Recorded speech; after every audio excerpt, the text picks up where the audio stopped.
My art is a mixed media that focuses on organics, so things like hides and bones and plant materials, and a lot of recycled things. I spend a lot of time repurposing old leather and fur coats, vintage taxidermy.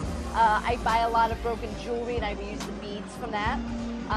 So a little bit of everything, a lot of wild crafting and a lot of sort of quasi-taxidermy. I have been doing this kind of artwork for about 15 years, so since 1998.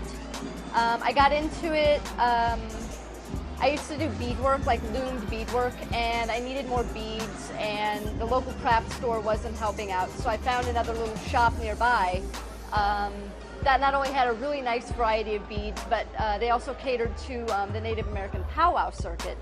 And they had a lot of hides and bones and other sort of natural things. And I'm like, ooh, I like this. I'd always been the kid who picked up, feathers and things when I was a kid, but they'd always get, mysteriously thrown out when we moved.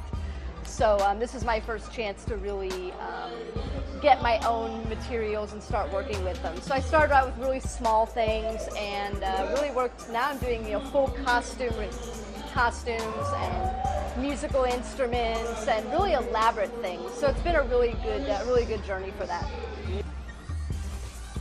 What inspires me is a number of things. One, just the beauty of the medium.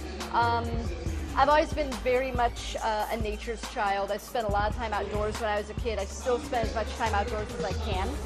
And I love just the textures and the colors of nature. And the thing with taxidermy and hides and bones and things, these are things that you normally wouldn't get to touch in real life. You can't normally just walk up to a deer and just touch it.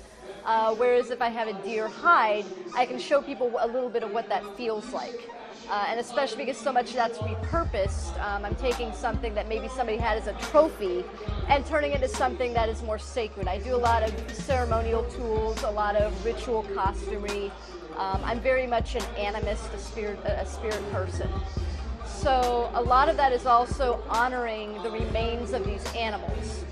I don't just see them as trophies. I don't just see them as a pretty thing to wear around your neck. I actually see them as honoring the remains of animals that can't go back into the earth right now. You can't take leather and bury it because the chemicals used in the tanning would go into the earth. So for right now, they have to stay up here. So while they're up here, let's at least make them into something that's going to be respected and honored.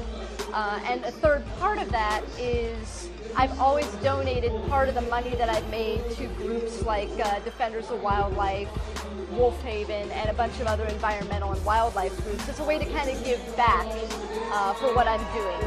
So I take the remains of the dead animals and I use some of the money from that to help the living ones.